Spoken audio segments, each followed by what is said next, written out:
to the problems that we have. So I'm calling for unity. I'm saying that we need to come together. Thank you. Thank you. I'd like to move on to question number 3.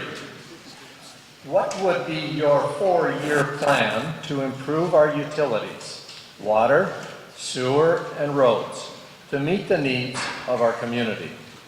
I'm going to read it again. What would be your 4-year plan to improve our utilities, water, sewer, and roads, to meet the needs of our community? I'd like to call on David Gregory for a response, please. Okay, in terms of water, what would I do in 4 years? I think one of the things I would like to do, and I don't think there's been enough testing in the water after it's been through the treatment plant. I think there's still some concerns with the high amount of chlorine in our water. That's one of the things I would look at. For sewer, that depends on growth area. So if the growth area expands, then we have to expand the sewer system. In terms of roads, I think one of the most important things with roads is to get additional assistance, and that'd be through the gas tax fund. And I'm supportive of improved roads and sidewalks around the seniors' homes and schools. We still have improvements in Trout Creek. There's still improvements around McDonald School that needs to be done. So to me, that'd be a high priority. Thank you. Thank you. I'd like to call on Orv Robson to respond to that question. Thank you. Our infrastructure is failing, and we have to have reserves in place to repair that infrastructure. Our roads are deteriorating significantly. You just have to drive down some of them to see that. We have set aside several thousands of dollars to help to do that, but we do need the grant funding. Our sewer system is running at half capacity. I think if we can expand that sewer system and raise our equity in the sewer treatment plant, the return on our dollar is significant through that affluent going through our system. We are able to raise our equity and our reserves. In conclusion, growth will only improve this. Thank you very much. Thank you. I'd like to call on Peter Waterman for a response to that question. Thank you.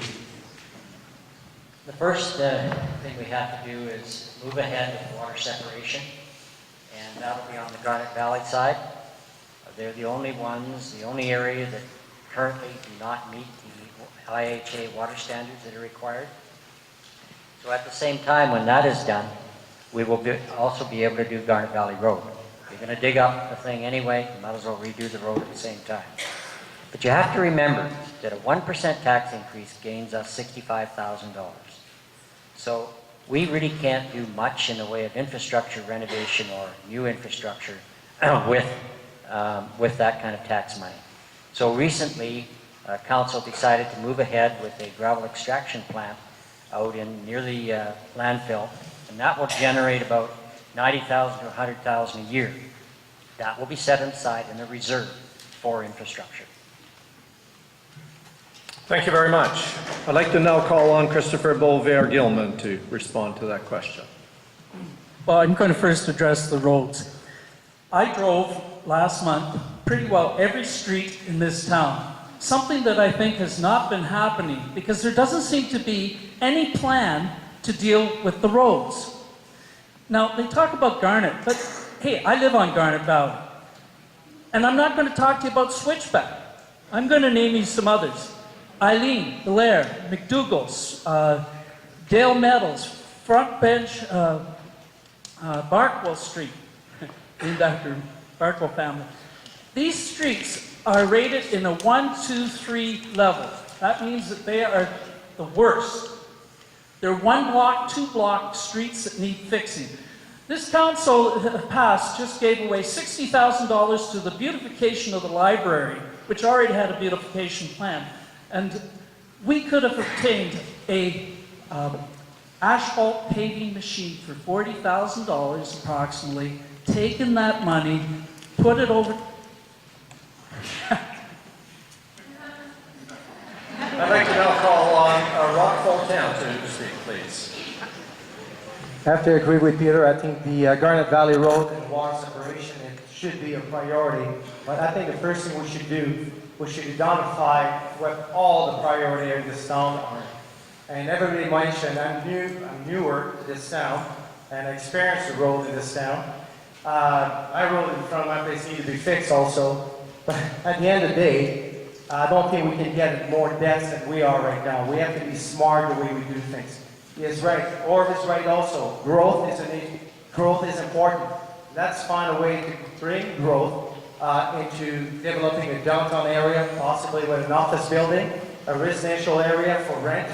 Let's bring some revenue. The lakefront is another area where we can grow a lot of revenue on the lakefront to develop that area. By bringing money, I think we can be able to do a lot more in this town. Thank you. Thank you. We will move on to question number 4. A $6 million technology center has been announced for Kelowna in support of the province's strategy to bring high-tech companies to the Okanagan Valley. What will you do to ensure that Summerland will get its fair share of this technology investment? I'd like to read that again. A $6 million technology center has been announced for Kelowna in support of the province's strategy to bring high-tech companies to the Okanagan Valley. What will you do to ensure Summerland gets its fair share of this technology investment? Orv Robson, please. Yes, I heard about that. That's a significant growth for Kelowna, but there's spin-off for us too, like there is with the new hospital complex that's being built south of us, and the new correctional campus being built south of us. We have the opportunity here to provide residents to live here who wouldn't want to live here.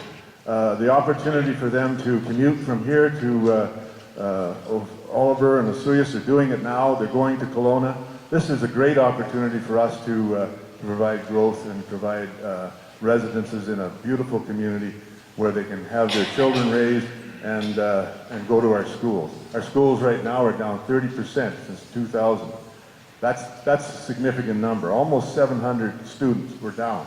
So we need help in that area, and if we don't get it, we're going to not be able to keep sustaining ourselves. Thank you. I'd like to call on Peter Waterman to respond to that question. Thank you. Certainly a bonus for Kelowna. What we will do here is actually quite difficult to say. I don't see us doing a major company like that. But what is happening here is people are moving here because of the lifestyle. I've run into a number of people recently. One gentleman has a PhD in biology. He's hired 3 other professionals who now live here as well. They're doing analysis of work out of the tar sands. Another company in town does exactly the same thing with 8 employees and a manager. So what we're seeing is people can come here and work here in various technical areas, and they come here for the lifestyle. You got to remember that now with the internet, now WestJet service, the world is out there, and we can deal with it from Summerland. It's a great place to live. Thank you. I'd like to call on Christopher Bolver-Gilman to respond to that question, please. I did phone canvassing, and I was talking to a fellow who totally disagreed with me. And he said to me, he says, "No, Chris, I don't agree with you, and you're not going to convince me." An hour later, we were convinced that we could agree to disagree and find common ground and build on that. What I say to you is what he said to me. He said to me that what we have in common and what we can do is we can bring we can look first of all at the Kelowna Hospital, or in this case, the $6 million technological center that's coming, and see what spin-off businesses can come here and get established here. I like that 15-second break. Anyway, that's what I would say. I'd say we need to get together as a group and figure out solutions. Thank you. I'd like to call on Rob Fortin to respond to that question, please. Well, not good enough, gentlemen. I think Summerland should not only be a bedroom community. We should not. I think we should use positiveness and be high-tech kind of guy. Love outdoor, mountain biking. You're right. They love the lifestyle that we have up here. That means if we can create that environment, if we can create, for instance, a quality office building downtown, if we can recruit someone to want to build it, if we can put bodies in those seats, high-tech or any other company possible, our downtown will flourish. If we bring 100 people working in an office building downtown, high-tech or any other industries, I think we are on the right track. We cannot be just a bedroom community. We have so much to offer. And I think there's so many opportunities out there. If we look for it, we can bring them. I know I'm new. I've been all over the country. I've worked in 10 different communities. I saw so many good initiatives that we can bring here right to Summerland. Thank you. Thank you. I'd like to call on David Gregory to respond to that question, please. I think there's a real need for us to create a community that appeals to creative people. We have to focus on our strengths in our community. For example, we have many highly educated people. We have a lot of retired people who are very talented. We have perfect weather, surroundings, beautiful parks, wonderful trails. The wine industry, the food industry, the food industry itself. We have the Kettle Valley Railway. We have a wonderful quality of life, a wide variety of affordable housing options. We're close to large centers like the airport and to the hospitals. We have the research station, and there's a real need for us to promote ourselves more. We're not doing that enough, so I think that would really help. Thank you. Thank you very much. I'd like to move on to question number 5. What does economic development mean to you? What does economic development mean to you? I'd like to call on Peter Waterman to respond, please. I think economic development for us is making best use of what we have here. And we're going to be able to attract people here because of our lifestyle. People want to get away from big city hum, Edmonton, Vancouver, Calgary, and they're going to bring businesses with them. That will tend to bring money, and at the same time will generate activity in our town, especially in the downtown setting. I think the Mayor's Task Force that I've mentioned will tend to energize and bring people together to try and bring our ideas and passions into unison and get talking to each other. We can solve it. Nobody from the outside can. So we need to collectively look at how we can pull ourselves together and come up with ideas. Thank you. I'd like to call on Christopher Boulevard-Gilman to respond to that question, please. You know, you keep hearing me going back to the unity issue. And I'm going to tell you why. Because as long as we're divided, we're not going to solve problems. We're not going to decide our direction if we're battling and saying, well, I don't like the arts, I'm a developer, or I don't like developers because I'm an environmentalist, or I don't like environmentalists because I'm a businessman. Listen, the biggest businessman in this community, and has been forever, isn't, as a rule, on the Chamber of Commerce, and that is the farmer. We don't recognize them as businessmen, but yet if you were a farmer, you'd know very well that you are a business.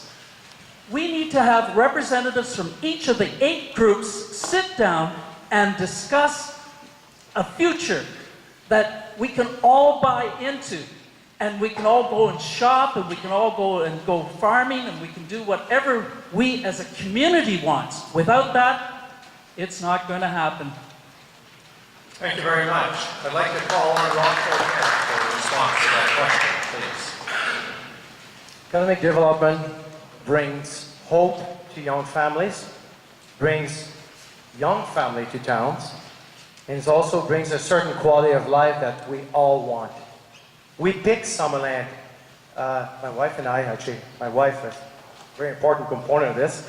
And we choose across this country between 3 different beautiful areas. And Summerland, by far, exceeded all of expectation. Economic development, for me as a retired person now, I'm looking forward to my son, or 7 and 10 years old. I want them to have those opportunities to keep and add the quality of life that we have up here. There's another issue that economic development can bring. It could bring fitness, can bring health and wellness into a community where we live. And we have everything. We have everything here. Don't have to look anywhere else. We love Summerland, and thank you, Summerland, for picking us. Thank you. Thank you. I'd like to call on David Gregory to respond to that question, please. Thank you. In terms of economic development, one of the most important things that it reaches a goal of our community in terms of creating a vibrant, prosperous community. That's very important. And healthy economic development community would unify our community and build a community built on respect. And a healthy economic environment would help us celebrate our creativity and our heritage. And we could become a cultural center for the Okanagan if we had a healthy economic downtown. That's it. Thank you. Thank you. I'd like to call on Orv Robson to respond to that question, please. Vibrant communities bring vibrant businesses. And that's what I'd like to see here in this community, a vibrant community. We have right now, over the last 22 years that I've lived here, seen such an influx in the tourism with our wine industry. That has expanded so immensely. The other thing is our agritourism businesses.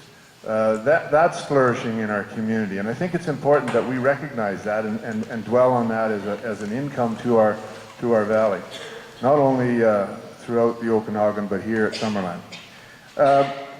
One of the other concerns that I wanted to mention was the strength that we have in some of our businesses. Ripley Stainless, for example, is a huge supporter of our community, as well as Summerland Sweets, who's been here for years. These are just a few of the things that I think would support economic development. Thank you. Thank you very much. Those are all the questions we have for the mayoral candidates, and give them your applause.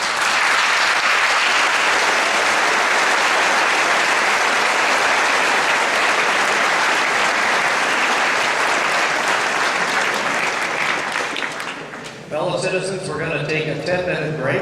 Washrooms are out that way, and down that way, and the